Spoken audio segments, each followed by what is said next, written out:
Okay. आपलं next taste होती आपली वेस्ट वॉटर कॅरेक्टरिस्टिक, आणि या वेस्ट वॉटर कॅरेक्टरिस्टिक्स वरती क्वेश्चन्स बघायचे. एसएससी जेई मध्ये या टॉपिक वरती कमी क्वेश्चन आले. काही एक्झाम मध्ये याच्यावरती क्वेश्चन्स हे जास्त पण येतात, जसं की तुमची ईएससी प्रिलिम्स वगैरे असेल तेव्हा ते क्वेश्चन्स कव्हर होतीलच आपले. आता जेवढे आहेत त्याविषयी डिस्कशन करू, व्यवस्थित समजून घेऊ आणि स्टार्ट करू टॉपिकला.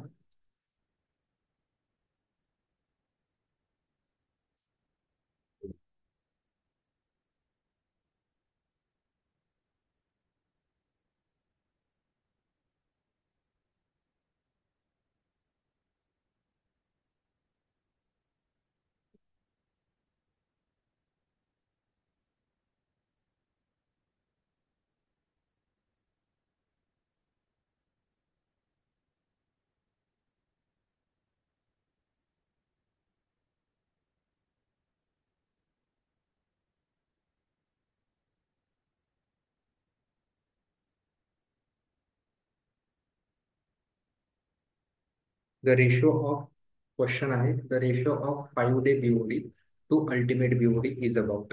बोला आन्सर सांगा. सोपा क्वेश्चन आहे. 5 डे बीओडी आणि अल्टिमेट बीओडी यांचा जो रेशो आहे, हा रेशो किती असतो generally? It is 2/3. It is 2/3. माहिती सगळ्यांना. 5 डे ची जी बीओडी असते ती किती असते? 0.68 टाइम्स ऑफ अल्टिमेट बीओडी असते. माहिती ना सगळ्यांना. BOD ultimate it is generally 0.68 times. 0.68 म्हणजेच तुमचा वाला 2/3 हे काय असणार आहे? करेक्ट ऑप्शन असणार आहे.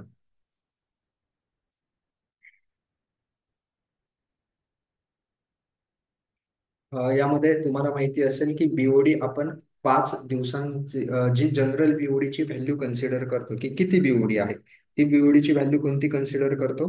5 दिवसांची बीओडीची व्हॅल्यू कन्सिडर करतो. आणि किती टेम्परेचरसाठी, किती टेम्परेचरवरती डिटरमाइन केलेली व्हॅल्यू असते ही?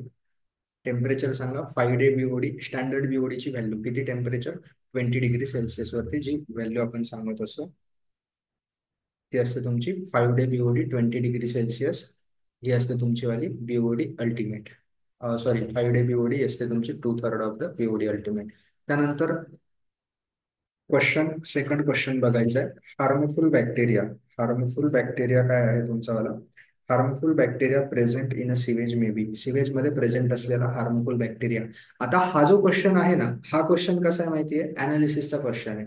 हे आपण ऍक्च्युली शिकलेलो आहोत रॉ वॉटर मध्ये. कोलाय. कोलाय हा हार्मफुल बॅक्टेरिया आहे का? कोलाय हार्मफुल बॅक्टेरिया का? नाही. कोलाय हा हार्मफुल बॅक्टेरिया नाहीये. Okay sir. कोलाय नाही. हे दोघं जे आहेत हे कोलिफॉर्म ग्रुपचे बॅक्टेरिया आहेत. हे दोघं काय आहेत? कोलिफॉर्म ग्रुपचे बॅक्टेरिया आहेत, कोलाय आणि कोलाय. आपण रॉ वॉटर मध्ये पॅथोजन डिटर्मिनेशन साठी काय यूज करत असतो? कोलाय बॅक्टेरिया यूज करतो. म्हणजे सर, कोलाय हार्मफुल नाहीये, बट तो डिनोट करतो पॅथोजन्सला. म्हणजे मिनिंग असा असतो, कोलाय जर प्रेझेंट आहे तर पॅथोजन हे प्रेझेंट आहे, असा त्याचा मिनिंग असतो. हे का असतं डिटेल लेक्चरमध्ये झालेलं आहे, शॉर्टकटमध्ये सांगतो. कोलाय हा जो बॅक्टेरिया आहे ना, हा वॉर्म ब्लडेड अॅनिमल जे असतात, जसं की ह्युमन बिंग, वॉर्म ब्लडेड अॅनिमलच्या इंटेस्टाईन मध्ये प्रेझेंट असतो. वॉर्म ब्लडेड अॅनिमल जे आहे त्यांचं जे वेस्ट प्रोड्यूस होतं त्या वेस्टमध्ये, त्यामुळे हा कोलाय बॅक्टेरिया प्रेझेंट असतो. आणि तुम्हाला माहिती आहे की वेस्टमध्ये अदर काय असणार आहे? जे काही तुमचे डिसीज कॉझिंग बॅक्टेरिया असणार आहे, मायक्रो ऑर्गॅनिझम असणार आहे. कोलाय हा मायक्रो ऑर्गॅनिझम जो आहे हा वॉर्म ब्लडेडच्या इंटेस्टाईन मध्ये असतो. ज्यावेळेस आपण वेस्ट सिक्रेट करतो, फिकल वेस्ट असेल, युरिन असेल, ज्यावेळेस जे वॉर्म ब्लडेड अॅनिमल सिक्रेट करतात त्यावेळेस त्यामधनं कोलाय हा जो मायक्रो ऑर्गॅनिझम आहे हा प्रेझेंट असतो. हा हार्मफुल नाहीये, बट ज्यावेळेस ती वेस्ट पाण्यामध्ये जाऊन मिळते तेव्हा तिथे देखील हा कोलाय प्रेझेंट असतो. मग हा पाण्यामध्ये कोलाय आला, हे काय दाखवतोय तुम्हाला? पाण्यामध्ये आलेला कोलाय दाखवतोय की पाण्यामध्ये ह्युमन वेस्ट असेल किंवा अॅनिमल ज्यांचं वॉर्म ब्लडेड अॅनिमल आहे त्यांचं वेस्ट प्रोडक्ट आलेले आहेत, म्हणजे ते काय आहे? कंटॅमिनेटेड वॉटर आहे. हेच बऱ्याच जणांना माहिती नसतं की कोलाय जर हार्मफुल नाहीये, कोलाय जर हार्मफुल नाहीये, तर पॅथोजन डिटर्मिनेशन साठी त्याचा यूज का करतो? कारण पॅथोजन तुम्हाला पाण्यात दिसणार नाही, बट कोलाय नोट डाऊन करणं सोपं असतं. तो पिंक कलरचे कॉलनीज देतो म्हणून. हा प्रेझेंट आहे म्हणजे काय प्रेझेंट आहे? वेस्ट प्रेझेंट आहे. बट कोलाय कोलाय हे हार्मफुल बॅक्टेरिया नाहीये. नेक्स्ट, फोर्थ ऑप्शन बघा. Entamoeba histolytica. Sir, Entamoeba histolytica harmful नाहीये का? हा हार्मफुल आहे. याच्यामुळे तुम्हाला डिसेंट्री नावाचा आजार देखील होतो. डिसेंट्री होते. काय होते? डिसेंट्री होते. बट एंटोमिबा हिस्टोलिटिका हा काय नाहीये? बॅक्टेरिया नाहीये. हा काय नाहीये? बॅक्टेरिया नाहीये. मग सर तो काय आहे? तो तुमच्यावाला प्रोटोझोआ आहे. काय आहे? प्रोटोझोआ आहे. हे क्लिअर आहे? एंटोमिबा हिस्टोलिटिका हार्मफुल आहे, बट बॅक्टेरिया नाहीये. म्हणून हे देखील ऑप्शन इनकरेक्ट आहे. त्यांना हार्मफुल तर हवाय, सोबत बॅक्टेरिया पण हवाय. नेक्स्ट आहे विब्रिओ कॉलरे. काय आहे? Vibrio cholerae generally cholera diarrhoea नावाचा डिसीज, डायरिया जो होतो तुम्हाला, इनडायजेशन वगैरे होतं, हा या विब्रिओ कॉलरे नावाच्या बॅक्टेरियामुळे होतो. हा हार्मफुल पण आहे आणि बॅक्टेरिया पण आहे. So C option is the correct one. Clear आहे? येस, क्लिअर आहे.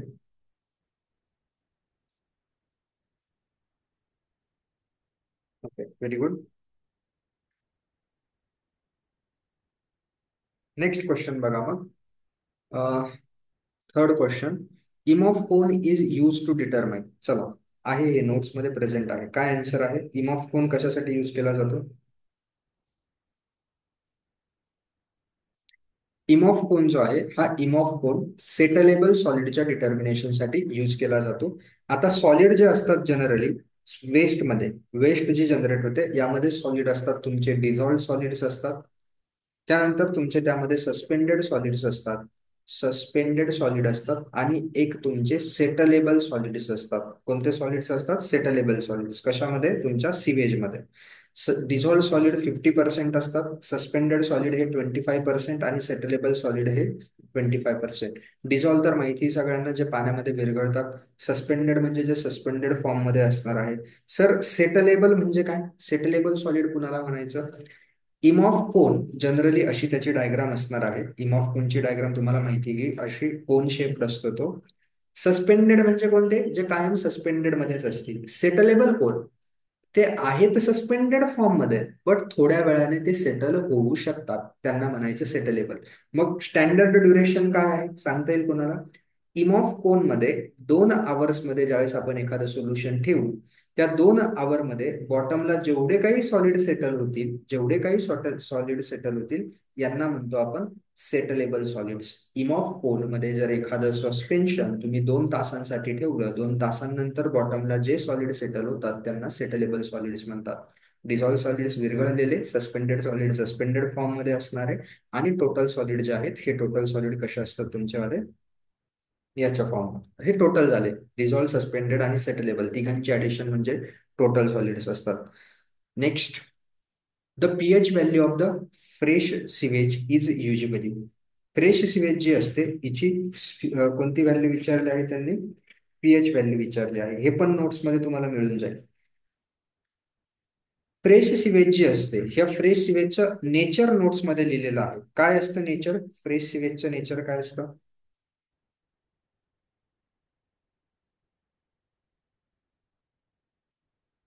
हुशार झाले सगळेजण.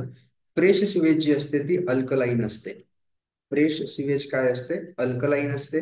आणि म्हणून त्याचा वाला पीएच जो आहे, हा पीएच काय असेल? अल्कलाईन असल्यामुळे more than 7. स्टेल सिवेज जी असते, स्टेल सिवेज म्हणजे काय? जी थोड्या काळानंतर आपण जी सिवेज बघतो ती कशी असते? ती ऍसिडिक असते. ती ऍसिडिक का होते? सेप्टिक असते किंवा ऍसिडिक असते. यस राजश्री, सेप्टिक सिवेज पण म्हणतात तिला, किंवा तिला ऍसिडिक सिवेज म्हणतात. त्यामध्ये नायट्रिफिकेशनची प्रोसेस असेल, त्यानंतर अनएरोबिक डिकम्पोजिशन असेल, यासारख्या गोष्टींमुळे तिचं नेचर ऍसिडिक होऊन जातं. तिचा नेचर मात्र लेस दॅन. तिला लक्षात ठेवा, फ्रेशच्या अपोजिट असतो स्टेल. स्टेल म्हणजे शिळी. शिळी माहिती ना? स्टेल शिळी म्हणतात, किंवा त्यालाच म्हणतात सेप्टिक. सेप्टिक सिवेज किंवा स्टेल सिवेज याचा नेचर काय असतो तुमच्यावाला? less than 7 pH असतो आणि ऍसिडिक नेचर असतो. हे लक्षात ठेवायचं. नेक्स्ट क्वेश्चन असणार आहे तुमचा. हे पण सगळ्यांचं पाठांतर असेल. The minimum dissolved oxygen which should be always, इथं हे पाहिजे space, which should be always present in water to save the aquatic life. हे झोपेत आठवलं पाहिजे. It is 4 ppm. किती असतो? तुम्हाला एक मी काल पण सांगितलं, आज पण सांगतोय, जे तुम्ही खूप वेळा क्वेश्चन सॉल्व्ह केले त्याचं पाठांतर तुमचं आहे. ठीक आहे. 4 ppm सगळ्यांना माहिती असेल. काय? Minimum dissolved oxygen. आता थोडं ऑक्सिजन बद्दल चर्चा करूया. डिझॉल्ड ऑक्सिजन आलं म्हणून चर्चा करून घेऊया. डिझॉल्ड ऑक्सिजन जो आहे, हा डिझॉल्ड ऑक्सिजन काय असतो, पाण्यामध्ये प्रेझेंट असणारा सगळ्यात पहिले जो मॅक्सिमम ऑक्सिजन पाण्यामध्ये असू शकतो, पाणी जो मॅक्सिमम ऑक्सिजन कॅरी करू शकतं त्याला काय म्हणतात, saturated oxygen level. Okay sir, त्याला म्हणतात dissolved oxygen saturated. Saturated oxygen level ही काय असते, टेम्परेचरला डायरेक्टली प्रपोर्शनल की इन्व्हर्सली प्रपोर्शनल, इन्व्हर्सली प्रपोर्शनल. जसं टेम्परेचर वाढतं तसतशी ऑक्सिजन लेवल कमी होते. हे सांगणारा लॉ कोणता, हे सांगणारा लॉ कोणता, हेनरीज लॉ. हे सांगणारा law Henry's law. Okay sir. त्यानंतर फिशेस असतील, अक्वॅटिक लाईफ असेल, 4 ppm रिक्वायर्ड असतो. मग जर काही त्याच्यामध्ये micro organism, sorry waste present असेल, जे की तुमचं ऑर्गॅनिक वेस्ट असेल, त्या ऑर्गॅनिक वेस्टच्या डिकम्पोजिशनसाठी ऑक्सिजन यूज केला जातो, म्हणून ऑक्सिजन लेवल कमी होते. त्याला म्हणतात dissolved oxygen present, which is equal to saturated dissolved oxygen deficit असं म्हणतात याला. ऑक्सिजनचा डेफिसिट किती आहे, किती असतो डेफिसिट, सॅच्युरेटेड किती आहे आणि पाण्यामध्ये प्रेझेंट किती आहे. म्हणजे सॅच्युरेटेड फ्रेश पाणी किती ऑक्सिजन कॅरी करू शकतं मॅक्सिमम, ती व्हॅल्यू. आत्ता पाण्यामध्ये किती प्रेझेंट आहे ती व्हॅल्यू, आणि यालाच आपण ऑक्सिजन डेफिसिट असं म्हणतो. म्हणजे एवढा ऑक्सिजन कुठे गेला, मग तो त्या ऑर्गॅनिक मॅटरच्या डिकम्पोजिशनसाठी यूज केला गेला. डिझॉल्ड ऑक्सिजन डिटर्मिनेशनची टेस्ट नाव सांगता येईल, टेस्टचं नाव अगोदर सांगा. It is nothing but Winkler's taste.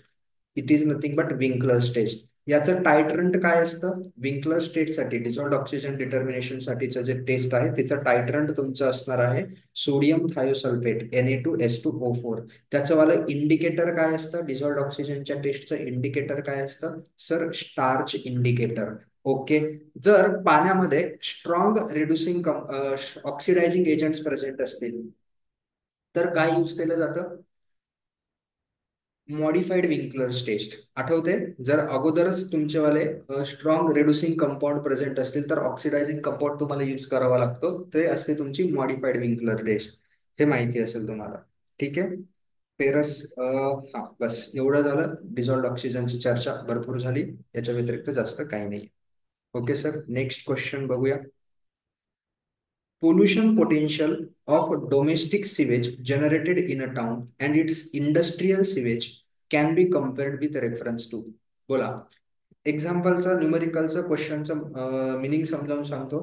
इंडस्ट्रीमध्ये सिवेज जनरेट झाली आणि ही रिलेट करायची आहे की एवढी सिवेज लोक किती जनरेट करतील, म्हणजे किती लोक मिळून एवढी सिवेज जनरेट करतील. यावरती न्यूमेरिकल पण घेतलेलं आहे क्लासमध्ये. याला काय म्हणतात, याला म्हणतात पॉप्युलेशन इक्विव्हॅलंट. काय म्हणतात त्याला, पॉप्युलेशन इक्विव्हॅलंट असं म्हणतात. Okay sir. बीओडी व्हॅल्यू नाही, देअर व्हॅल्यू नाही, रिलेटिव्ह डेन्सिटी नाही, it is called as a population equivalent. काय असतं पॉप्युलेशन इक्विव्हॅलंट, रिपीट करायची गरज नाहीये. इंडस्ट्री सपोज तुमची वाली 4 mld इतकं जनरेट करते, मिलियन लिटर पर डे इतकं जनरेट करते.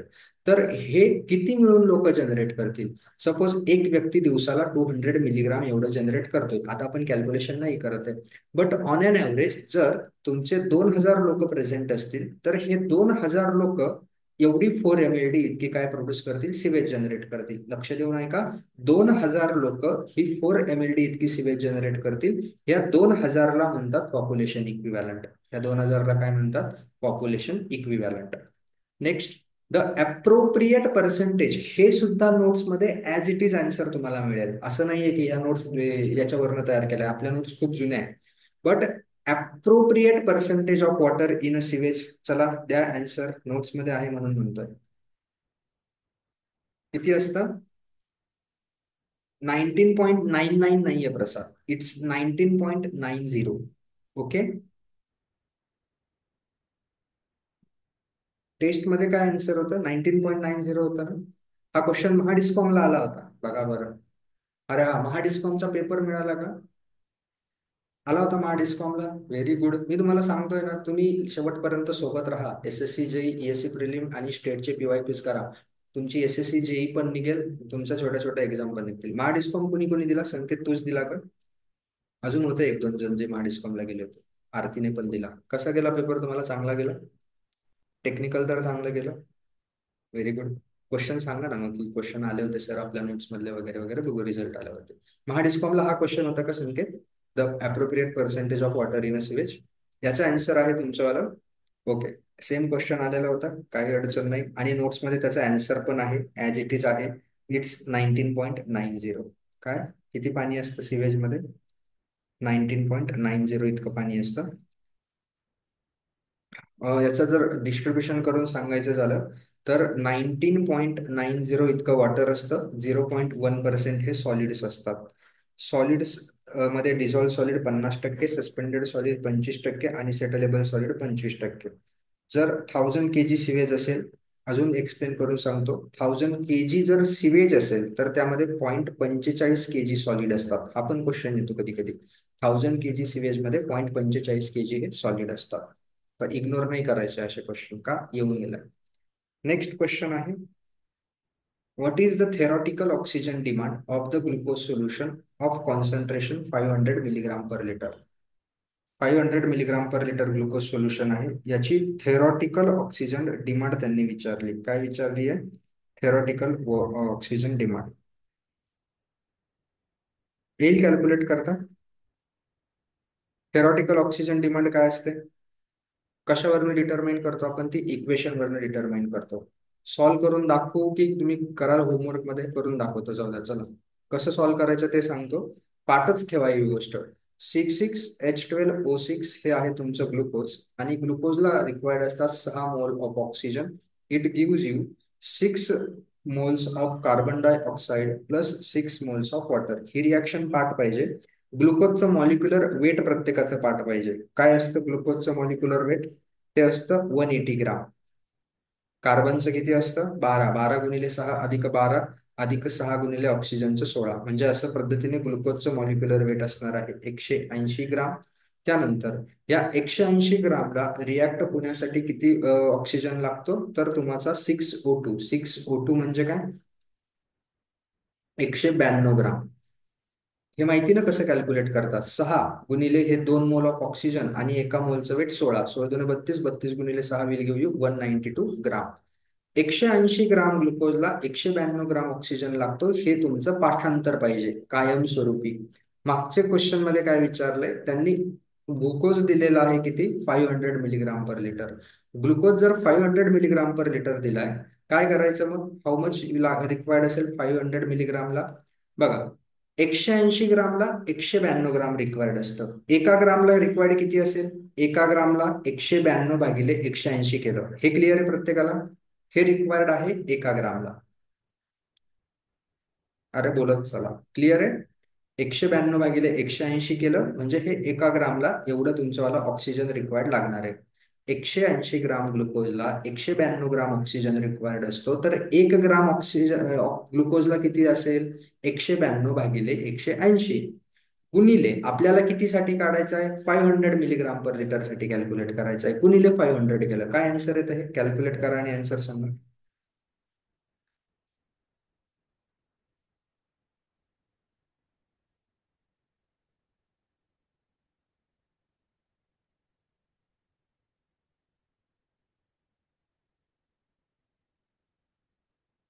काय आन्सर येतं? पटकन कॅल्सीवरती कॅल्क्युलेट करा, टाइमपास नका करू. 0 0 गेला, 2 2 2 1 2 533.34. ओके, 533.34 आहे का answer? C is the right option. Question कळाला ना? सॉल्व्ह कसा केला हे कळालं ना?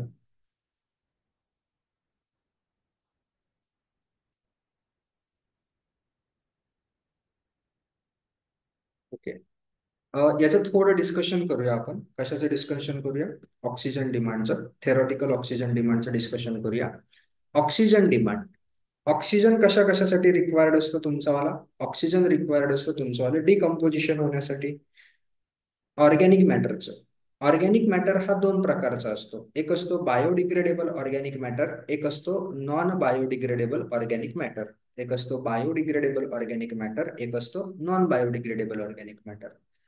बायोडिग्रेडेबल ऑर्गॅनिक मॅटरचं डिकम्पोजिशन होण्यासाठी जो ऑक्सिजन रिक्वायर्ड असतो, म्हणजे जो ऑक्सिजन मायक्रो ऑर्गॅनिझम्स किंवा बायोलॉजिकल प्रोसिजरच्या मदतीनं डिग्रेड होऊ शकतो, जे ऑर्गॅनिक मॅटर बायोलॉजिकल प्रोसेसच्या मदतीनं डिग्रेड होऊ शकतं, त्याला जो ऑक्सिजन रिक्वायर्ड असतो. बायोडिग्रेडेबल ऑर्गॅनिक मॅटरचं डिकम्पोजिशन होण्यासाठी जो ऑक्सिजन रिक्वायर्ड असतो याला म्हणतात बीओडी. याला काय म्हणतात? Biochemical oxygen demand. Okay sir. Biodegradable organic matter आणि नॉन बायोडिग्रेडेबल ऑर्गॅनिक मॅटर ह्या दोघांचं मिळून डिकम्पोजिशन होण्यासाठी जो ऑक्सिजन रिक्वायर्ड असतो, दोघांचं मिळून याला काय म्हणतात सांगा पटकन. याला म्हणतात chemical oxygen demand. Very good. याला काय म्हणतात केमिकल ऑक्सिजन डिमांड. बायोडिग्रेडेबल घेतला फक्त तर बीओडी, आणि दोघांचं मिळून डिकम्पोजिशन साठी जो रिक्वायर्ड असतो त्याला म्हणतात केमिकल ऑक्सिजन डिमांड. ओके, इथपर्यंत क्लिअर असेल. थेरॉटिकल ऑक्सिजन डिमांड काय असतं? ही असते थेरॉटिकली, म्हणजे जर तुम्हाला इक्वेशन नोन आहे, जसं मागे इक्वेशन नोन असतं होतं, इक्वेशन जर नोन असेल तर त्याला आपण म्हणत असतो थेरॉटिकल ऑक्सिजन डिमांड. जर एक्झाम मध्ये दिलेलं नसेल तर आपण थेरॉटिकल ऑक्सिजन डिमांड ही केमिकल ऑक्सिजन डिमांडच्या इक्वल घेऊ शकतो. हे क्लिअर आहे? जर एक्झाम मध्ये दिलेलं नसेल तर आपण थेरॉटिकल ऑक्सिजन डिमांड ही THOD ही केमिकल ऑक्सिजन डिमांडच्या इक्वल घेऊ शकतो. ओके, हे डिस्कशन इथे थांबलं. मला थोडं COD ला एक्सटेंड करायचंय. केमिकल ऑक्सिजन डिमांड जी आहे ही केमिकल ऑक्सिजन डिमांड डिटरमाइन करण्यासाठी जे टायट्रंट यूज केलं जातं, प्लीज आता तरी त्याचं नाव व्यवस्थित करेक्ट सांगा. केमिकल ऑक्सिजन डिमांड साठीचं टायट्रंट असतं, टायट्रंट विचारलं मी. सुशांत, टायट्रंट. टायट्रंट जे असतं ते असतं फेरस अमोनियम सल्फेट. इंडिकेटर जे असतं ते असतं फेरॉइन इंडिकेटर. सुशांत, तू जे म्हणतोय K2Cr2O7 जे आहे हा ऑक्सिडायझिंग एजंट असतो. हे लक्षात ठेवा. ऑक्सिडायझिंग एजंट जो आहे जो यूज केला जातो तो असतो K2Cr2O7 ह्या रिॲक्शन मध्ये. आणि ह्या K2Cr2O7 ला हेल्प करण्यासाठी, ऍसिडिक नेचर मेंटेन करण्यासाठी जे यूज केलं जातं ते असतं सल्फ्युरिक ऍसिड. बऱ्याच जणांचं ह्या क्वेश्चन मध्ये कन्फ्युजन इथेच असतं की सर हा K2C, आता हे डिटेल क्लासमध्ये झालेलं आहे, K2Cr2O7 चा रोल एकदम व्यवस्थित एक्सप्लेन केला, रिॲक्शन समजून घेऊन. आता मी त्यामध्ये टाइम घालवणार नाहीये कारण त्यावरती क्वेश्चन नाही येणार. बट एक्झाम साठी कन्क्लुजन काय लक्षात ठेवायचंय?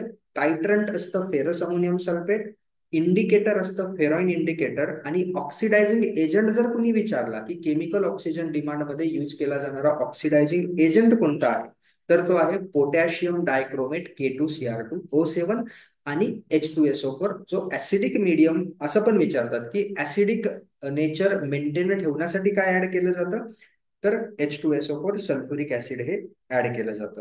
क्लिअर आहे पूर्ण CODचं? अजून एक कन्फ्युजन असतं पोटॅशियम डायक्रोमेट आणि एक असतो पोटॅशियम क्रोमेट. पोटॅशियम डायक्रोमेट आणि K2 नाही, KCrO4 असतो तो. त्याचा फॉर्म्युला काय असतो? एक पोटॅशियम डायक्रोमेट हा झाला, आणि फक्त पोटॅशियम क्रोमेट. पोटॅशियम क्रोमेट हा पण आपल्या एन्व्हायरमेंट मध्ये प्रेझेंट आहे. याचा इकडे काही संबंध नाहीये. सांगता येईल जर कुणाला आठवत असेल तर पोटॅशियम क्रोमेटचा रोल कुठे होता? हे कन्फ्युजन एक्झाम मध्ये होऊ नये म्हणून मी समजावून सांगतोय. पोटॅशियम क्रोमेट हे कुठे यूज केलं होतं? Very good. Chloride content Cl- chloride content डिटर्मिनेशनच्या टेस्ट मध्ये जे इंडिकेटर असतं ते असतं पोटॅशियम क्रोमेट, आणि टायट्रंट जे असतं ते असतं सिल्वर नायट्रेट. हे काय असतं माहिती का? आपण या गोष्टी एक सोबत वाचतो ना, डोक्यात कन्फ्युजन घेऊन फिरत असतो. नाही फिरायचं. पोटॅशियम क्रोमेट इंडिकेटर आहे क्लोराईड डिटर्मिनेशनचं. पोटॅशियम डायक्रोमेट आहे ऑक्सिडायझिंग रिएजंट केमिकल ऑक्सिजन डिमांडचा. आज नंतर हे कन्फ्युजन ठेवायचं नाही. आपल्या क्वेश्चन कडे रिटर्न येऊया. झाला तो क्वेश्चन सॉल्व. 9th नंबरचा क्वेश्चन बघा. द कलर ऑफ, कसला कलर विचारलाय? झालं स्टेल आणि सेप्टिक सिवेज डिस्कस पण झालं. याचा कलर कसा असतो? येलो, ग्रे, ब्लॅक और डार्क ब्राऊन. जनरली डिकम्पोजिशन होतं. गटारमध्ये पाणी कसं दिसतं? ब्लॅक आणि डार्क ब्राऊन कलर असतो. कसा असतो? डार्क आणि ब्लॅक ब्राऊन कलर. लक्षात ठेवा, स्टेल आणि सेप्टिक सिवेजचा कलर हा ब्लॅक किंवा डार्क ब्राऊन असतो. आणि जर कुणी कुणाला फ्रेश सिवेजचा विचारला तर हा ग्रे कलर असतो. फ्रेश सिवेज इथे नाही दिलेला. ग्रे जो आहे हा ग्रे, हा कुणाचा असतो? फ्रेश सिवेजचा कलर असतो. Okay, next question. Which of the following is a chemical characteristic of waste water? Chemical, सोपे क्वेश्चन आहे. ऑर्डर केमिकल आहे का? नाही. फिजिकल आहे. कलर नाही, फिजिकल आहे. टेम्परेचर फिजिकल आहे. Biochemical oxygen demand BOD, yes it is the chemical one. Biochemical oxygen demand जी आहे ही कशी आहे? केमिकल आहे. बीओडी बद्दल जर डिस्कस करायचं झालं तर बीओडी साठी आपण काय यूज करत असतो, बीओडी टेस्ट करतो 5 दिवसानंतर 20°C इन्क्युबेटर मध्ये ठेवतो. इन्क्युबेटर मध्ये ठेवल्यानंतर आपण त्या गोष्टी डिटरमाइन करतो. बीओडी तुमची वाली कन्झ्युम्ड किती झाली 5 दिवसाचा, त्याचा फॉर्म्युला आहे L not into the bracket 1 - e⁻⁻k × t. BOD remaining किती आहे हे जर कुणी विचारलं तर त्याचा फॉर्म्युला आहे L not into e⁻⁻k × t. त्यानंतर नेहमी आपण हा के जो आहे हा नेहमी 20°C साठीचा स्टँडर्ड असतो. टेम्परेचर जर 20°C पेक्षा वेगळं असेल तर त्या केसमध्ये काय घेतो, त्याचा फॉर्म्युला पाठ पाहिजे. K20 multiplied by 1.047 × 10⁻t - 20. हा फॉर्म्युला असतो एक, जर वेगळं टेम्परेचर असेल तर. Okay, these are the things BOD बद्दल. The following data pertains to a sewage sample at a point source. The following data दिलेला आहे त्यांनी सिवेज साठीचा. इनिशियल ऑक्सिजन डिमांड दिलेली आहे. डीओ इनिशियल दिलेला आहे 12. फायनल ऑक्सिजन डीओ फायनल दिलेला आहे 4 mg/L. Dilution of sewage was done to 2%. Biochemical oxygen demand calculate करायची येईल. कॅल्क्युलेट करता बीओडी जी आहे, BOD is nothing but is equal to, formula पाठ ठेवा, DO initial minus DO final multiplied by dilution factor. Dilution factor, dilution factor बघायचं की कशामध्ये दिलेला आहे. पर्सेंट मध्ये दिलेलं असेल तर त्याचं कसं करायचं ते माहिती तुम्हाला. डायल्युशन फॅक्टरचा अगोदर फॉर्म्युला सांगतो. डायल्युशन फॅक्टर जो असतो, हा डायल्युशन फॅक्टर असतो टोटल किती सोल्युशन आहे डिवायडेड बाय सॅम्पल कितीचं घेतलं होतं. सॅम्पल कितीचं म्हणजे तुमचं वेस्ट वॉटरचं सॅम्पलचं सोल्युशन किती होतं. कुणाला सांगता येईल. जनरली जी बीओडी बॉटल असते तिचा व्हॉल्यूम किती असतो, इथे पण क्वेश्चन विचारतात कधी कधी. टोटल किती व्हॉल्यूम असतो बीओडी बॉटलचा, इट्स 300 ml. Very good. आणि सॅम्पल मग किती घेतलंय ते आपण बघत असतो, तेवढ्या वॉटर वगैरे ऍड करतो. जेव्हा जेव्हा डायल्युशन फॅक्टरच्या केसमध्ये किती वेस्ट वॉटर सॅम्पल घेतले हे दिलेलं नसेल आणि पर्सेंटेज मध्ये दिलेलं असेल तेव्हा कसं सॉल्व्ह करायचं. डीओ इनिशियल असणार आहे तुमचा 12, 12 - 4 multiplied by DO dilution factor. How to solve dilution factor. It is 100 total याला डिवायडेड बाय 2. 100 divided by 2. जो 2% आहे ना, हा 2 डिवायडेड बाय 100 आहे ऍक्च्युअली पर्सेंटेज मध्ये. 100 खाली 2 वरती 100. काय आन्सर येत आहे, 12 - 4 गेले 8 गुणिले 100/2. 2 × 8 400 येतं काय आन्सर. 400 येत असेल. So D is the right option. Is it clear to everyone.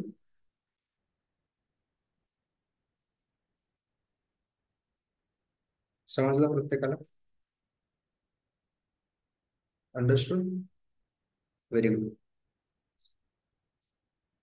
So होतं हे तुमचं आलं वेस्ट वॉटर कॅरेक्टरिस्टिक. आता याच्यावरती क्वेश्चन कमी आहेत म्हणून याची रिव्हिजन थोडीशी तुमची कमी होते. वेस्ट वॉटर कॅरेक्टरिस्टिक वरची नाही, ऑलमोस्ट तर झालेलीच आहे, बट एकदा तरी मी तुम्हाला ओव्हरव्ह्यू देऊन देतो quality of the waste water वरती. काही जर पॉईंट सुटले असतील तर ते रिवाइज होऊन जातील. वेस्ट वॉटर क्वालिटी मध्ये फिजिकल वॉटर क्वालिटी पॅरामीटर हे रॉ वॉटर सारखेच असतात. केमिकल वॉटर क्वालिटी पॅरामीटर मध्ये आपण डिझॉल्ड ऑक्सिजन बघितला. डिझॉल्ड ऑक्सिजन टेम्परेचरला इन्व्हर्सली प्रोपोर्शनल, याला हेनरीज टेस्ट असं म्हणतात. सगळ्यांकडे शॉर्ट नोट्स आहेत ना एन्व्हायरमेंटच्या, टेलिग्राम वरती टाकलेल्या आहेत. ओके, वाटलंच तर आज परत टाकून देतो. डिझॉल्ड ऑक्सिजन हेनरीज टेम्परेचर, त्यानंतर फिशेस साठी रिक्वायर्ड असतो 4 ppm. रिंकलर्स टेस्ट केली जाते. त्यानंतर तुमचं जे काही डिझॉल्ड ऑक्सिजन डिटरमाइन करतो इंडिकेटर तुमचं वाला असतं ferroin indicate sorry oxygen determination Winkler's test. तुमचं वाला टायट्रंट असतं sodium thiosulphate indicator, starch indicator. तुमचं वाला biodegradable organic matter, non biodegradable organic matter. जे डिस्कस केलं ते परत डिस्कस नाही करत. सीओडी डिस्कस केलं, बीओडी डिस्कस केलं. अल्कलाईन नेचर असतं तुमचं फ्रेश वॉटरचं. अल्कलाईन नेचर असल्यामुळे मोर दॅन 7, लेस दॅन 7 केव्हा असतं, स्टेल सेप्टिक सिवेज असेल तर. त्यानंतर तुमची theoretical oxygen demand. Theoretical oxygen डिमांडसाठी तुम्हाला ऑर्गॅनिक मॅटरचा टाईप नोन असायला हवा आणि कॉन्सन्ट्रेशन नोन असायला हवं, जेणेकरून इक्वेशन वरनं ते कॅल्क्युलेट करता येतं. थेरॉटिकल ऑक्सिजन डिमांड ही ग्रेटर असते generally than chemical oxygen demand. हे का असं असतं याचं डिस्कशन क्लासमध्ये झालेलं आहे, बट हे आता आपण डिस्कस करणार नाही. अजून काय करतो, थेरॉटिकल ऑक्सिजन डिमांड इक्वल अजून करतो केमिकल ऑक्सिजन डिमांडचा. नेक्स्ट एक टर्म जी आता डिस्कशन मध्ये आली नाही ती असते तुमची total organic carbon. Total organic carbon काय असतो, हा किती कार्बन प्रेझेंट आहे पर्टिक्युलर वेस्टमध्ये किंवा पर्टिक्युलर कंपाऊंडमध्ये. त्यानंतर बीओडी डिस्कशन झालं. बीओडी मध्ये तुमचं डायल्युशन कधी करत नाही, कधी करतो, त्यानंतर डायल्युशन केलं तर कसे फॉर्म्युले चेंज होतात, ते डिस्क्रिप्टिव्ह एक्झामला येणार, इथे येणार नाही. लक्षात काय ठेवायचं बीओडी मध्ये, एवढंच लक्षात ठेवायचं, 5 दिवसाची BOD, 20 degree Celsius standard BOD. BOD रिमेनिंगचा फॉर्म्युला सांगितला, बीओडी कन्झ्युम्डचा फॉर्म्युला सांगितला. हा जो के आहे, डिऑक्सिजनेशन कॉन्स्टंट ज्याला आपण म्हणतो, हा डिऑक्सिजनेशन कॉन्स्टंट ऑर्गॅनिक मॅटर वरती देखील डिपेंड करतो. ऑर्गॅनिक मॅटर जर सिंपल असेल, ऑर्गॅनिक मॅटर जर सिंपल असेल, सिंपल म्हणजे ज्यांच्यामध्ये सिंगल बॉन्ड असतील अशा पद्धतीचा, जसं CH4 आहे, CHH हे सिंगल बॉन्ड जो ब्रेकडाऊन करायला इझी आहे, त्याचा डिऑक्सिजनेशन कॉन्स्टंट देखील जास्त असतो. त्याचं डिऑक्सिजनेशन कॉन्स्टंट जास्त असतो म्हणजे ऑर्गॅनिक मॅटर लवकर डिग्रेड करतो.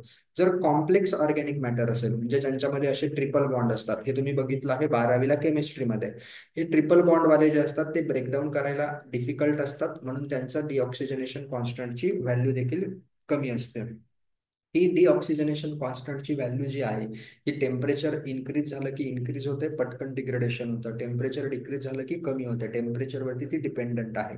त्यानंतर जो तुमचा के आहे, हा म्युन्सिपल सॉलिडसाठी लक्षात ठेवा, फक्त म्युन्सिपल सॉलिडसाठी 0.05 to 0.2 पर डे असतो. जो के आहे, हे डिटर्मिनेशनच्या टेस्ट होती, एक मेथड होती, त्या मेथडचं नाव सांगता येईल कोणाला? ग्राफ प्लॉट करायचो असा, कोणती मेथड होती ती? Thomas method. कोणती मेथड होती? Thomas method. के डिटर्मिनेशन साठी थॉमस मेथड. डिटेलमध्ये नाही जाणार आपण कसं डिटर्माइन करतो. नेक्स्ट पुढचे जे इम्पॉर्टंट पॅरामीटर होते, एक होता BOD divided, BOD ultimate divided by chemical oxygen demand यांचा रेशिओ. हा पॅरामीटर महत्वाचा आहे. हा पॅरामीटर तुम्हाला इंडिकेट करतो की तुम्ही देणारी ट्रीटमेंट कोणती असणार आहे, तुमच्या सिवेजची स्ट्रेंथ डिटर्माइन करतो. सांगा पटकन. जर हा पॅरामीटर ग्रेटर दॅन 0.8 असेल तर कोणती ट्रीटमेंट देतो आपण? तर त्या केसमध्ये आपण देतो बायोलॉजिकल ट्रीटमेंट. कोणती ट्रीटमेंट देतो? Biological treatment. त्यानंतर हा जो फॅक्टर आहे बीओडी अल्टिमेट अपॉन सीओडी, हा फॅक्टर लेस दॅन 0.5 असेल तर त्या केसमध्ये आपण देत असतो कोणती? हा म्हणजे ट्रीटमेंट करणं टॉक्सिक असतं, त्यासाठी आपल्याला काय करावं लागतं? सीडिंग करावं लागतं. आठवतंय सगळ्यांना? सीडिंग वगैरे करतो आपण. त्यानंतर नेक्स्ट जो फॅक्टर असतो, रेशिओ असतो, chemical oxygen demand divided by total organic carbon. Chemical oxygen demand divided by total organic carbon. इथे लक्षात ठेवायचं की याची रेंज असते 0 to 5.33, 0 to 5.33. आणि हा झिरो जो असतो, हा असतो कॉम्प्लेक्स ऑर्गॅनिक मॅटरसाठी, आणि 5.33 हे जे आन्सर आहे, हे आन्सर आहे तुमचं मिथेनसाठी. मिथेनसाठी सीओडी अपॉन टीओसीचा रेशो एका एक्झामला विचारला गेलेला आहे, लक्षात ठेवायचा आहे, तो असतो 5.33. कॉम्प्लेक्स ऑर्गॅनिक मॅटरसाठी तो असतो 0. त्यानंतर पॉप्युलेशन इक्विव्हॅलंट ही टर्म असते, ती मी एक्सप्लेन केली. इंडस्ट्रीच्या टर्ममध्ये, म्हणजे इंडस्ट्री किती प्रोड्यूस करते आणि किती लोक तेवढं प्रोड्यूस करतात, याला पॉप्युलेशन इक्विव्हॅलंट असं म्हणतात. नेक्स्ट टर्म असते तुमची रिलेटिव्ह स्टॅबिलिटी. रिलेटिव्ह स्टॅबिलिटी काय असते सर? रिलेटिव्ह स्टॅबिलिटी असते रेशिओ. कशाचा रेशिओ? ऑक्सिजन किती कन्झ्युम झाला, ऑक्सिजन कन्झ्युम्ड किती झाला, डिव्हायडेड बाय टोटल ऑक्सिजन किती रिक्वायर्ड आहे. टोटल ऑक्सिजन किती रिक्वायर्ड आहे. आता टोटल ऑक्सिजन कन्झ्युम किती होऊ शकतो? जेवढा प्रेझेंट आहे. म्हणून असंही म्हणतात ऑक्सिजन किती प्रेझेंट आहे आणि टोटल किती रिक्वायर्ड आहे. याचं सोपं उदाहरण समजावून सांगतो. एखादा ऑर्गॅनिक मॅटर डिकम्पोज होण्यासाठी 100 मिलीग्राम ऑक्सिजनची रिक्वायरमेंट आहे, बट त्या वेस्टमध्ये फक्त 70 मिलीग्राम ऑक्सिजन प्रेझेंट आहे. 70 मिलीग्राम प्रेझेंट आहे म्हणून कन्झ्युम देखील 70 मिलीग्रामच होईल, बट रिक्वायर्ड किती होता? टोटल ऑक्सिजन डिमांड किती होती? 100 मिलीग्राम पर लिटर. म्हणून हा 70/100 हा जो रेशिओ आहे, याला काय म्हणत असतात? रिलेटिव्ह स्टॅबिलिटी असं म्हणतात. सर हे सांगण्यामागचं कारण काय? स्टेटमेंट बेस्ड क्वेश्चन जर तयार झाला तर मला सांगा, ज्याची रिलेटिव्ह स्टॅबिलिटी जास्त, याचा अर्थ काय? तो ऑर्गॅनिक मॅटर जास्त डिकम्पोज होईल. Yes or no? का? कारण जसं जसं 80 झालं म्हणजे काय? याचं डिकम्पोजिशन पण जास्त होईल, कारण ऑक्सिजन 80 मिलीग्राम प्रेझेंट आहे. ज्याचं रिलेटिव्ह स्टॅबिलिटी 1, याचा अर्थ काय? तो ऑर्गॅनिक मॅटर पूर्णपणे डिकम्पोज झाला. ज्याची रिलेटिव्ह स्टॅबिलिटी 1, याचा अर्थ तो ऑर्गॅनिक मॅटर पूर्णपणे डिकम्पोज झाला. ज्याची रिलेटिव्ह स्टॅबिलिटी 0, याचा अर्थ तो ऑर्गॅनिक मॅटर अजिबात डिकम्पोज नाही झाला. ह्या रिलेटिव्ह स्टॅबिलिटी टर्मचा मिनिंग मला तुम्हाला समजून सांगायचा आहे. रिलेटिव्ह स्टॅबिलिटी काही पाठांतर करण्याची टर्म नाहीये. तुमचं ऑर्गॅनिक मॅटर जे आहे स्टेबल किती आहे, हे त्याच्यावरून थोडक्यात कळतं. याचे दोन फॉर्म्युले असतात, तुमच्या एक्झामसाठी इम्पॉर्टंट नाहीये, बट कधी कधी आला तर पाठ केला असेल कदाचित तुम्ही. 20 डिग्री सेल्सिअसला रिलेटिव्ह स्टॅबिलिटीचा डिराईव्ह केलेला फॉर्म्युला डेरिव्हेशन लेक्चरमध्ये घेतलेला आहे. It is 1 - 0.794 raise to the power T, temperature 20 degree Celsius, आणि 37 डिग्रीसाठी relative stability is equal to 100 into the bracket 1 - 0.605 raise to the power T 37 degree Celsius. नाही पाठ झाला तरी चालेल, मला नाही वाटत तुमच्या एक्झामला विचारतील, बट आजकाल काहीही शक्य आहे. बट फॉर्म्युले नाही विचारत आता. ठीक आहे. रिलेटिव्ह स्टॅबिलिटी झालं, अजून काय असतं? रिलेटिव्ह स्टॅबिलिटी झालं त्यानंतर काही नाही आहे, डिस्पोजल वगैरे आहे ते पुढच्या पार्टमध्ये येऊन जाईल, ट्रीटमेंट ऑफ वेस्ट वॉटरमध्ये. इथपर्यंत क्लिअर? वेस्ट वॉटरचे जे काही पॅरामीटर्स आहेत ते पॅरामीटर्स क्लिअर आहेत प्रत्येकाला? झाली याची रिव्हिजन. एन्व्हायरमेंटल इंजिनिअरिंगचा आता तुमचं फक्त ट्रीटमेंट ऑफ वेस्ट वॉटर बाकी आहे, एअर पोल्युशन बाकी आहे. त्याची टेस्ट दिली सगळ्यांनी? टेस्ट नसेल दिली तर त्याची टेस्ट द्यायची अगोदर. ठीक आहे.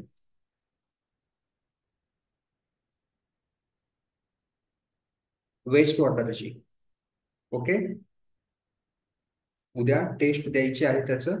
आज आणि काल पेपर होता, उद्या बहुतेक सकाळी तुम्ही टेस्ट द्या. 9 किंवा 10ला लेक्चर राहील, उद्या सकाळी लेक्चर असेल. ठीक आहे, मी मेसेज टाकतो रात्रीपर्यंत, 9ला की 10ला.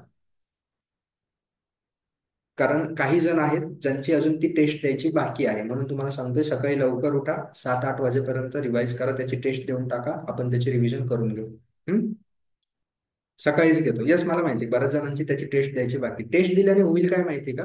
असं फक्त लेक्चरला येऊन पॅसिव्ह नाही ऐकायचं, आधी समजून घ्यायचं माझं टेस्टमध्ये चुका कुठे होत आहे, कोणत्या गोष्टी मला समजल्या नाही, मग लेक्चर करायचं, परफेक्ट रिव्हिजन होते. आता तुमच्याकडे काय आहे ते सांगतो. टीपीएस साठीचं मटेरियल, डिटेल नोट्स आहेत, डिटेल लेक्चर झालेले आहेत. सेकंड थिंग, तुमच्यामध्ये टेस्ट सिरीज होती. टेस्ट सिरीज मध्ये काय होते? 30 क्वेश्चन प्रॅक्टिसचे होते एन्व्हायरमेंट वरती. प्रत्येक सब्जेक्टचं तुम्हाला थोडा प्लान येईल की आपण किती लेवलला प्रिपरेशन करतोय टेक्निकल सब्जेक्टचं. पहिलं काय झालं? डिटेल लेक्चर झाले, डिटेल नोट्स होत्या. ठीक आहे, याच्यामध्ये काही गोष्टी उरतातच, म्हणून सेकंड ऑप्शन होतं की 2 टेस्ट तुम्हाला मिळाल्या कोर्समध्ये.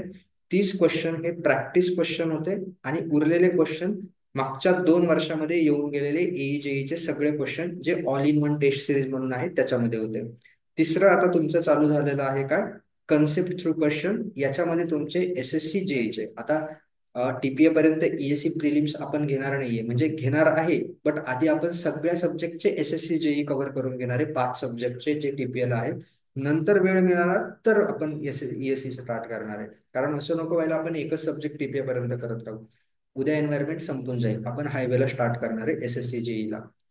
सॉलिड, हा, एन्व्हायरमेंट संपेल. एन्व्हायरमेंट मध्ये सगळ्या टेस्ट, सुशांत, ऍप वरती मी का सांगितलं सकाळी तुम्हाला, बघा, ऍप वरती आता टेस्ट सगळे अवेलेबल आहे एन्व्हायरमेंटच्या.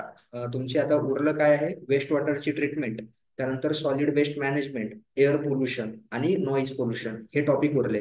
ह्या सगळ्या टेस्ट अवेलेबल आहे. सकाळी तुम्ही ते टेस्ट देऊन घ्या, त्याचं लेक्चर होईल वेस्ट वॉटर ट्रीटमेंटचं. दिवसभरामध्ये जेव्हा वेळ मिळेल तेव्हा सॉलिड वेस्ट मॅनेजमेंटची टेस्ट आहेत ऑलरेडी ऍपवरती. त्याच्यानंतर याची पण टेस्ट आहे, एअर पोल्युशनची आणि नॉईज पोल्युशनची एकत्र आहे, कारण नॉईज पोल्युशन वरती जास्त क्वेश्चन नव्हते म्हणून दोघं एकत्र टाकल्या. ती पण टेस्ट होईल. संध्याकाळी पुन्हा लेक्चर होईल ज्यामध्ये सॉलिड वेस्ट मॅनेजमेंट आणि तुमचं air pollution noise pollution cover होईल. उद्या एन्व्हायरमेंट संपून जाईल. ठीक आहे सुशांत? सॉलिड वेस्ट मॅनेजमेंटची पण अपलोड झाली आहे ऑलरेडी, टेस्ट आहे आता ऍपवरती. हा, याचे लेक्चर संध्याकाळी होईल. उद्या एन्व्हायरमेंट संपेल, हायवे चालू होईल. हा, तुम्हाला सांगत काय होतं, मग तुमचे एसएससी जेईचे क्वेश्चन आहे. फक्त क्वेश्चन नाहीये, त्याच्या टेस्ट पण आहे प्रॅक्टिससाठी. म्हणजे असं नाही की तुम्ही रॅन्डम क्वेश्चन सॉल्व्ह करताय, टेस्ट नंतर त्याचं डिटेल्ड व्हिडिओ सोल्युशन पण आहे. एवढं केलं ना, याच्या बाहेरचा क्वेश्चन जर आला, मी तुम्हाला आजच सांगतोय कॉन्फिडन्स तुमचा बिल्ड कसा करायचा आहे. सर, याच्या बाहेरचे एन्व्हायरमेंटचे क्वेश्चन आले होते, टेन्शन घेऊ नका, दुसरं कुणी तो सॉल्व्ह पण नाही करणार. जो पण तुम्ही एवढं केलं पाहिजे डेडिकेशननी, हे सगळं कव्हर केलं पाहिजे.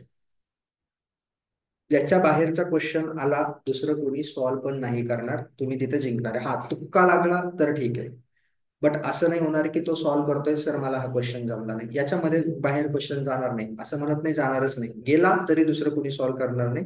त्याच्यामुळे ह्या सोर्सच्या बाहेर कुणीच जायचं नाही. हे करतोय ते करतोय, काहीच करायचं नाही. ठीक आहे. आणि प्लस तुमचं तुम्हाला ऑलरेडी सांगितलं. ठीक आहे, थँक्यू सो मच. रेकॉर्डिंग बंद करतो मी 1 मिनिट.